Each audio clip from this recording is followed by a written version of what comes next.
All right, welcome back, everybody. Anybody that's new here, thanks for joining me today. If you guys aren't new, you know I'm going through some stuff. I'm actually, oddly enough, able to hold this camera up. I'm just using my phone. It's nothing special, but I still have it on a tripod, and I'm able to hold it up with that bad arm. But there are still quite a few things that I am not able to do.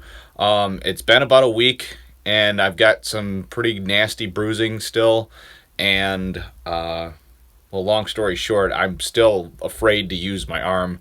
There's parts of it, and I've been injured enough times in my life where I just know I shouldn't push it past a certain point. Although I do have my backpack, rods, and reels, and I even charged up my flasher just in case I'm feeling good enough to get out on last ice, because it really is the best time of year. But that is something that I had thought of today. Was I've been meaning to do this video because it's very important. I have a small little video I will put at the end of this one that shows you in detail. I'm going to try and see if I can find that footage and also add it in this one. But this is all about honeycombed ice and late ice, like dangers and stuff like that, like falling through the ice. I've fallen through the ice plenty of times. It's not something to be really proud of. I'm stubborn, okay? And I know there's a lot of other stubborn people out there too. So I'm going to try and help you guys take a little bit more precautions. I know there's a bunch of new guys out there, a bunch of new people going out ice fishing, and I know you guys don't know what to look for, because I've spent my entire life on the hard water, and I still fell through a couple times. Well, it's been a while, but needless to say, I knew what to look for, and I just kind of ignored it and fell through. But I'm going to try and teach you guys a little bit more about ice safety and late season ice, since I can do that from the comfort of my office here.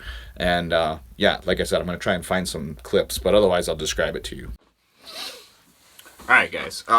One reminder, and anybody that's new that might subscribe after this video, or you've seen another one of my videos, you want to subscribe. I am still going to try and do the giveaway at 10,000 subs here.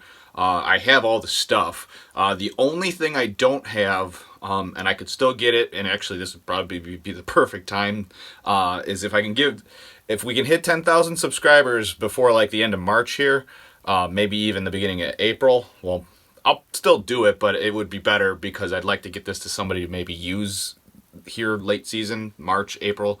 Especially if you're in the northern ice belt, you can definitely still use this stuff all the way till March.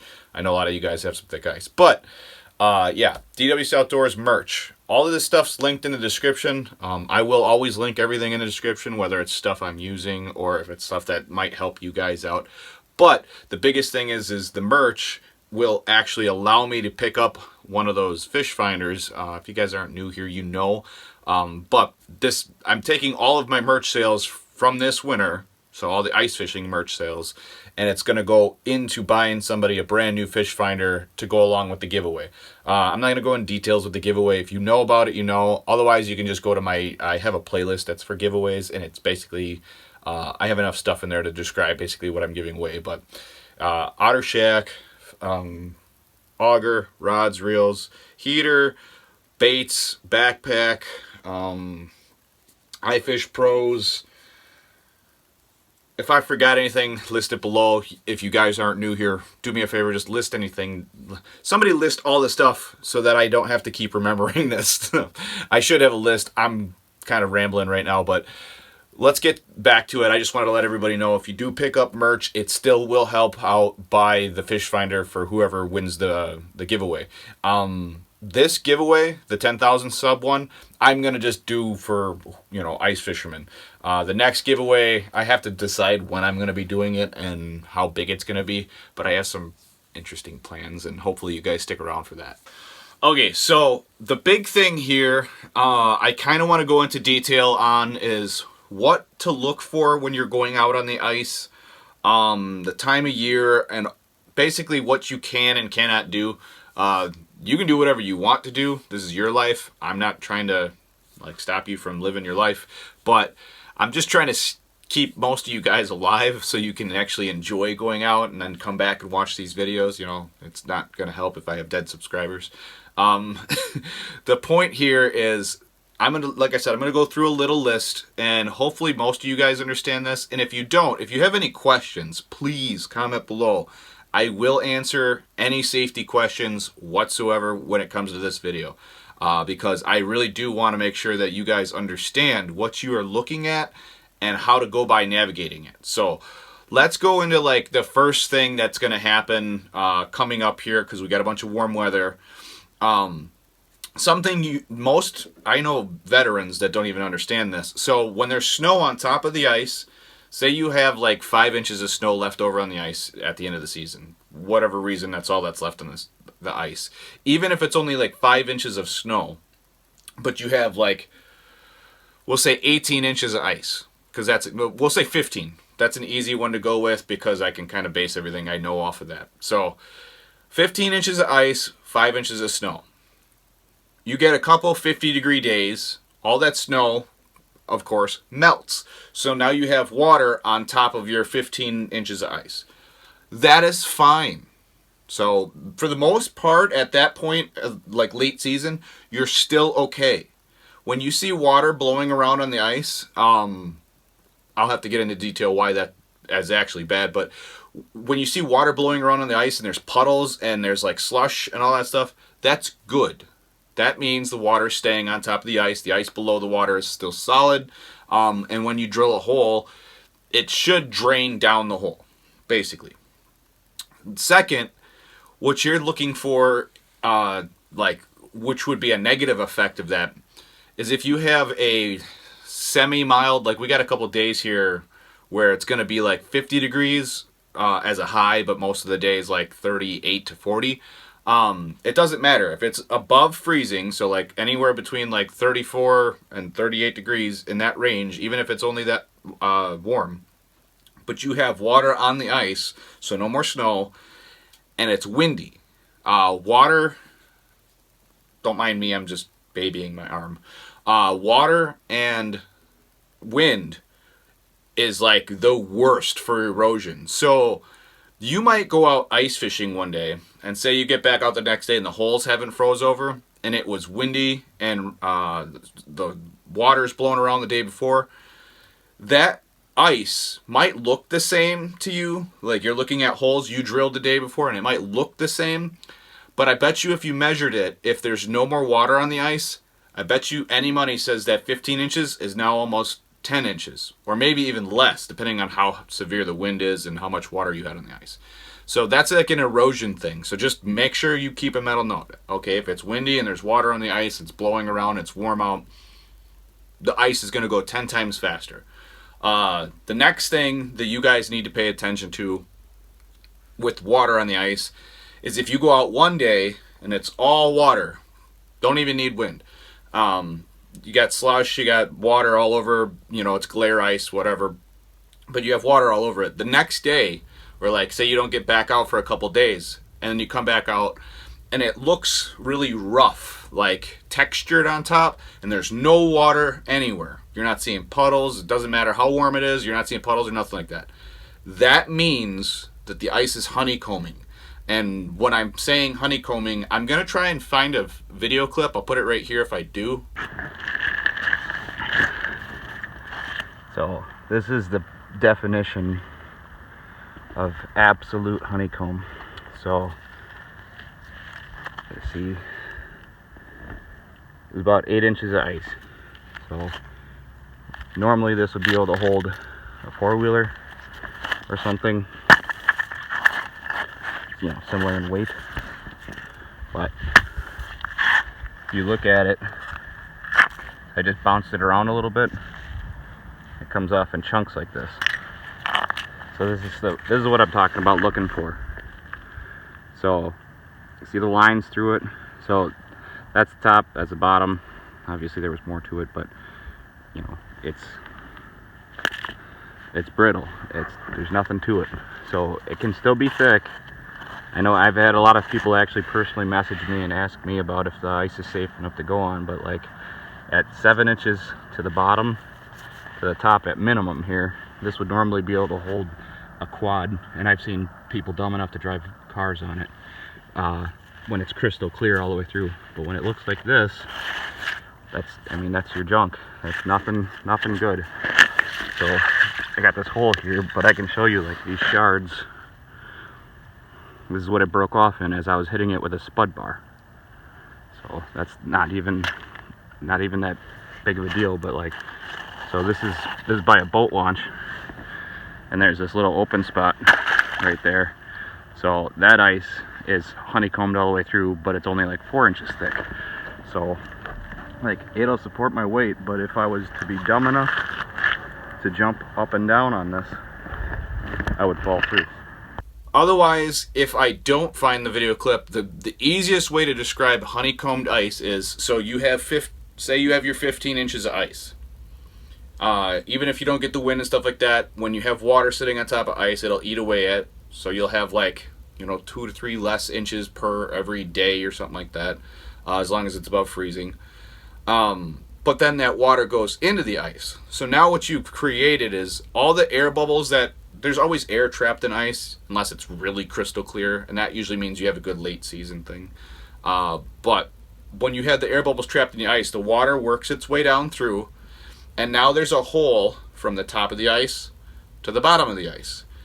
And when ice honeycombs, it becomes less buoyant, so less sitting on top of the water versus sinking down in the water. It'll still float, but water will try to get its way back up through that to, meet the level of the surface of the ice. That's usually at an extreme late season point, but the biggest thing I'm trying to convey to you guys is that crack or hole starts at the top, goes all the way down to the bottom. That is truly honeycombed ice.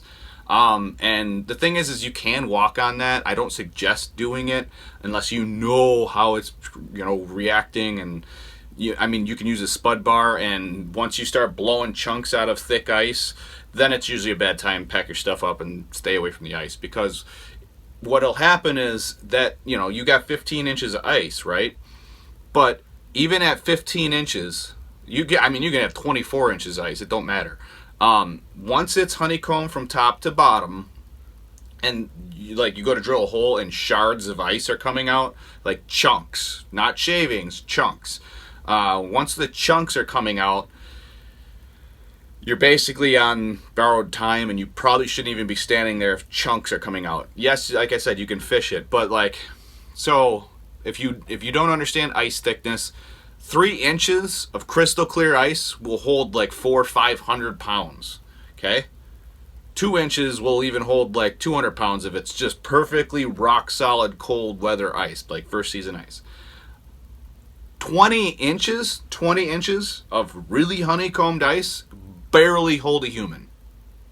You can get lucky sometimes, and the stuff will stay kind of compact and tight together, or it'll refreeze overnight if it gets below freezing and it tightens up.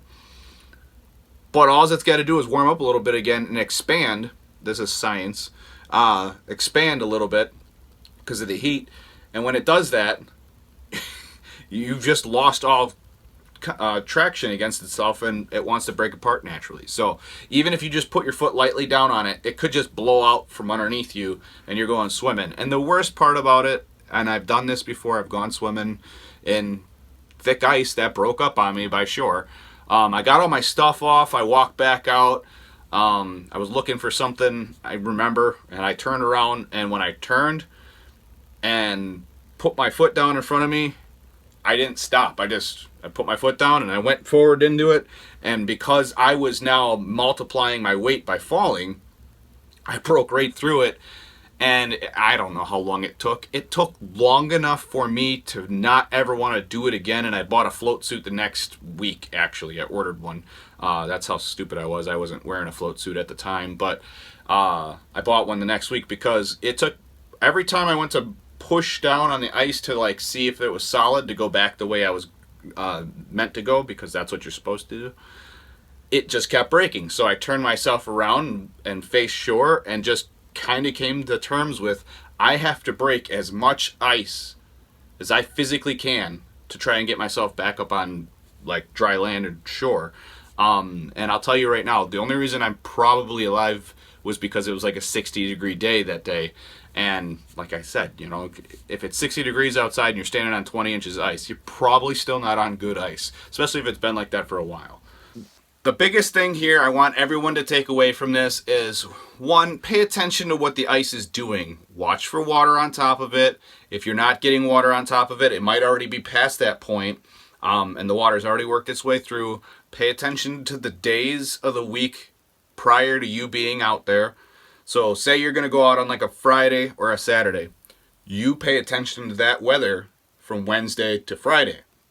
If Wednesday to Friday never got below 34 degrees, like never, like at night it was like 35, 36 degrees, and then some of the days were like in the 50s, you probably should just pack your stuff up and not go out. But if you are determined to go out, the most optimal time for late ice, if you're going to get back out on bad ice, technically, it's bad ice. I can't even lie to you and be like, yeah, it's okay, it's good ice.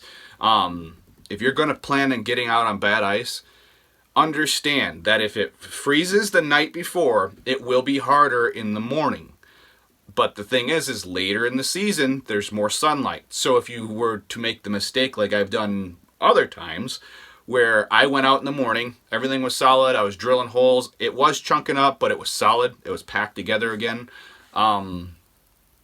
Basically, at that point, I knew, I was like, okay, I got till like noon, but I got on a really good fish bite. I was stupid. I waited and waited and waited, and it was like, I don't know, it was like 6 o'clock. No, it was like 2 o'clock. I looked at my weather thing on my phone, and it said it was like 65 degrees, and I was like, oh, that's awesome. And then I was like, oh, wait, I should be off the ice by now. So I started packing my stuff up. I had like a mile walk back in. By the time I got to like 8 feet of water, the ice was rolling underneath me. If you ever see ice rolling, this is what worked for me. I basically almost did the splits and waddled my way as fast as I humanly could with my sled as far behind me dragging. All I had was my sled, my flasher, and a pole, and my baits were on me. Until I got to the part where when I did break through, I was only in like 3 or 4 feet of water, and I just got wet, and it was upsetting, but I was alive. Because I'll tell you right now, I was a couple 100 feet from shore before when it started rolling on me, and yeah, that's bad. So I'm trying to think of another thing that would go along with late ice. Oh, so late ice. The south shore lines will always have harder ice longer.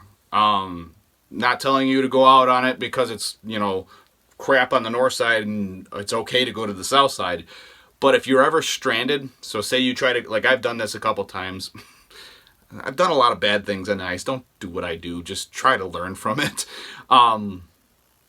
Basically, I was walking back towards the north side where I had got on the ice, and there was no shoreline. So I was on like 2.5 feet of ice. So I wasn't going to fall through, but the shoreline on the north side gets the most sun exposure, thus pulling away from shore because the bottom heats up, and thus, you run out of an ability to get out. And it melted away so far that the shallowest I could have jumped in the water and like got out was like 8 feet, so over my head. And I proceeded to figure out that the only way I wasn't going to be swimming in was if I walked to the south side and got off, and I actually hitched a ride with somebody, and they gave me a ride back to my truck. But like I'm saying, in case you get stranded or something like that out there, your safest bet is to find shadowy shorelines or the south side of the lake. Hopefully that gets some of you guys off the ice. You ever get stranded and you don't know what you're doing. But for the most part, the only other thing I could think of is dark bottoms heat up fastest. So if you're over a dark bottom and you think the ice might be going bad, get off before noon. The bottom will literally eat away at the bottom of the ice, and you could have had 2 feet of ice, and from 6 o'clock in the morning till noon, you might end up with 8 inches of junk that you can literally just step through like slush. Which is no fun because I've done that too. I've fallen through the ice way too many times. Comment below for me if you guys think stuff like this is helpful, because like I said, I'm not capable of really getting out and doing some artsy stuff. I might force myself. Well, not necessarily. I don't have to force myself. I might try to go out fishing one more time. If you guys see that video, don't yell at me too bad. I'm going crazy. I really am. I can't sit around and not fish, man. It's like an addiction. Wait.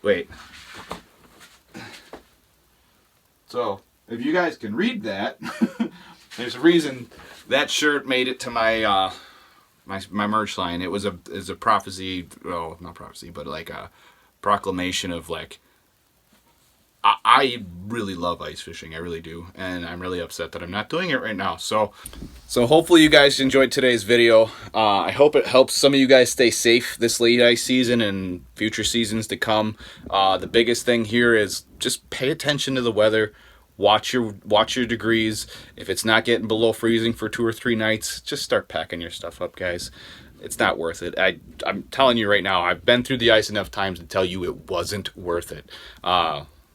I mean, there was one time I had nothing to change into and basically had to drive home in my nice truck soaked head to toe. Like, my suit was soaked head to toe, my clothes were soaked head to toe, and there was nothing, I wasn't going to dry anything out. So yeah, that's never a good thing. So stay safe, guys. Hopefully, like I said, you guys enjoyed today's video. Obviously, if you're not new here, you know what's up. But if you are new, can you please just remember to